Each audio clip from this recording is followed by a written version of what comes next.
I have not, nor will I back any financial literacy mandate until I'm confident it will produce positive student outcomes.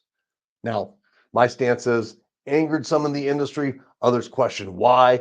Others say something is better than nothing. And in this short video, I'll outline my 4 reasons for that stance. But first, a little background. Over the years, we've had over 10 policymakers reach out asking for us to back their bill, some from state legislatures, several from the members of the House of Representatives. In the last year alone, 2 members of the House of Representatives contacted us asking them to back their bill, and I refused, but I gave them clear reasons and guidelines for something I would support and back in the spirit of helping them shape the bill. Now, I'm appreciative of these legislatures: Andre Carson, Democrat, Indiana; David Villado, Republican, California. And I'm glad to see it's a bipartisan issue. And even looking back at all the other bills they asked us to back, there was some from Democrats, some from Republicans, which I like. And there's a big mission toward this push, but the standards need to be elevated to meet 2 basic minimal components. Number one, it should meet the basic minimum education standards required by other coursework. Things like trained and qualified teachers, clear assessments, clear outcomes, quality curriculum, funding, some basic components. The other thing is ensuring students are prepared and graduated to make near-term financial decisions.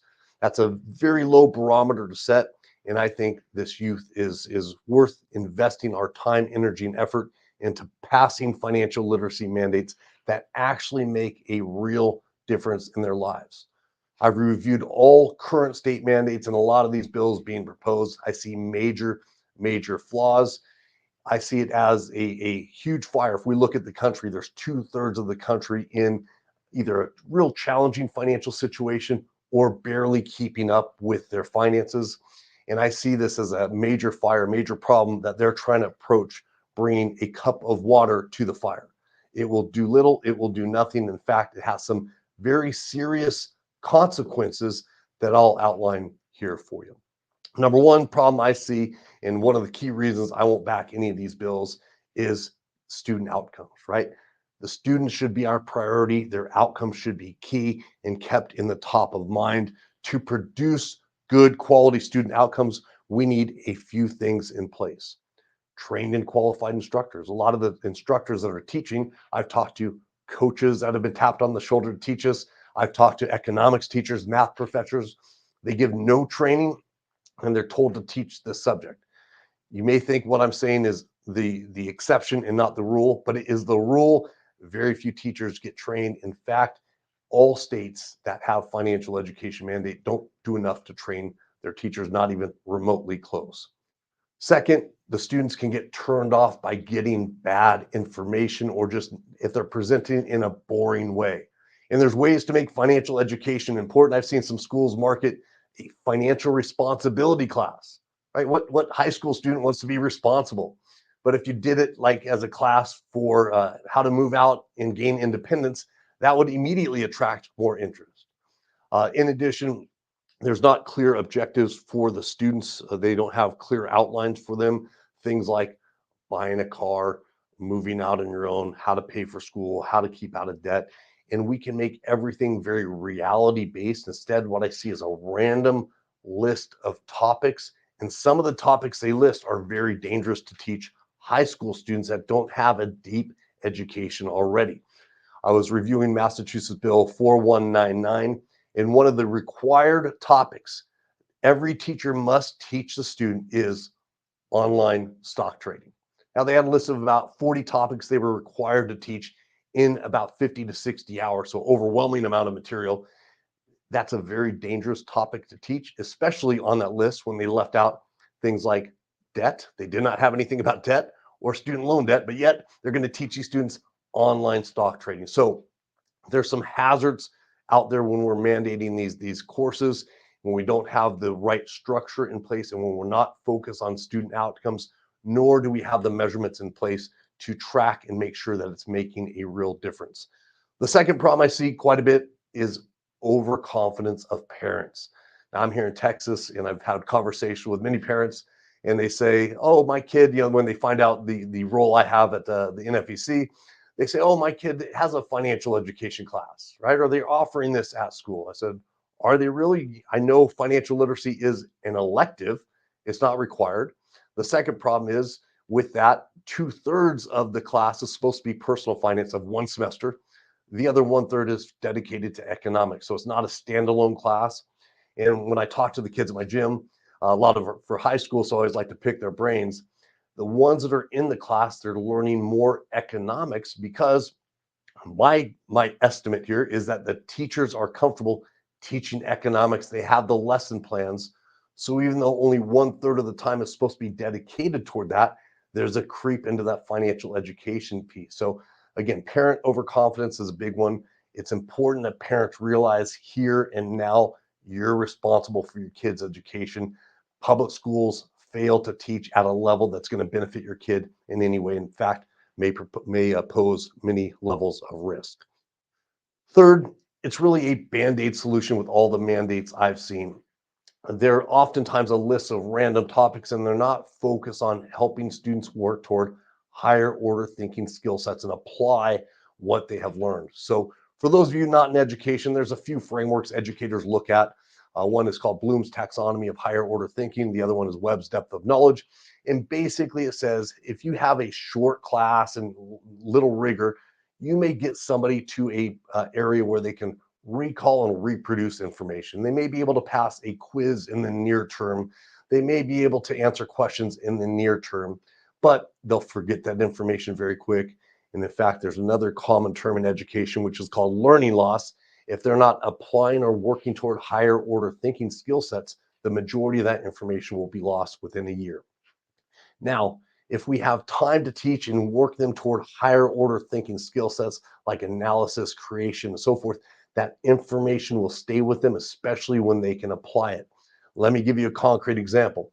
If I'm teaching a class on credit and I have 2 hours, right? Uh, in that class, I may be able to graduate students that have a knowledge of there are three credit bureaus that you should probably pay your bills on time and keep your debt low to have good credit, and that a 700, 800 is a good credit score. And that's okay information, but it'll do little to really benefit them in the long term. And again, they'll forget that information very rapidly if they're not using it. Now, if I had more time and more rigor into that class and the activities, now I can get them to a point where they can confidently pull their credit report. They can analyze what's on their report and create a plan to address any areas that might be holding them back. They can create a plan to build their credit rating. They can set up their bank accounts to set up their automated bill pay to ensure that their bills are getting paid on time and they're not making any credit mistakes moving forward. We can have them create systems with a calendar so they know, hey, 2, 3 times a year, they're checking their credit and making sure it's in good standing and having an overall plan to improve their credit. In addition, they're going to have their own reasons and motivators to building credit. They're going to understand, hey, it saves them money on a car purchase, a future home purchase. Future employers are going to look at it. So, again, when we have more time and rigor, it's not just a band aid solution. And with these mandates that they propose and that are in law now, all of them are a band-aid solution. It sucks up resources.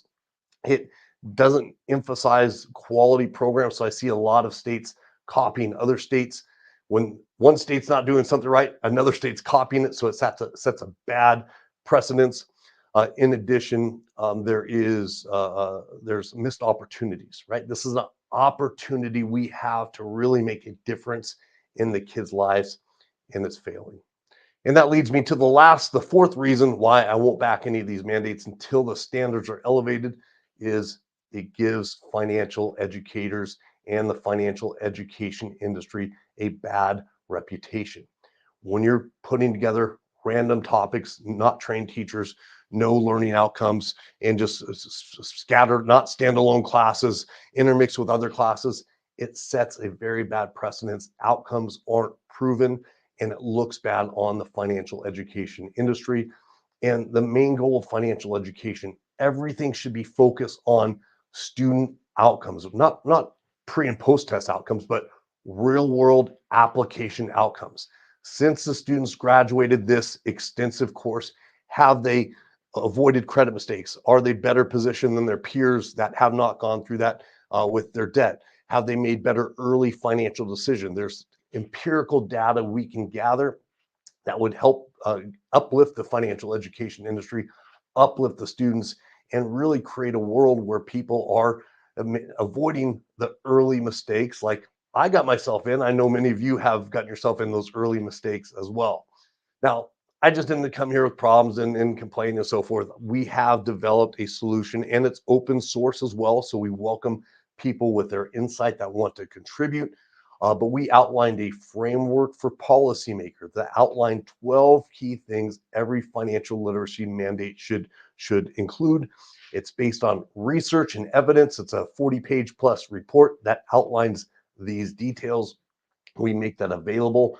We also welcome any contributing members. Over the years, we've had over 100 people contribute to our education standards, our teaching standards and frameworks. We leverage all that information collectively to produce this. We're actively sending this out to policymakers, raising awareness, doing media and other promotions to get people on board. Financial literacy isn't just some random topic you throw in loosely that doesn't meet minimum education standards. It should be a priority in high school education. It should be included in elementary school education. Colleges should for sure have opportunity for students to gain, have access to a class as well. And yet all those are missing from all state mandates, from all state standards. And it's time now to prioritize our youth, to pass bills that will make a real difference in their lives, not only for them, but for the country as a whole.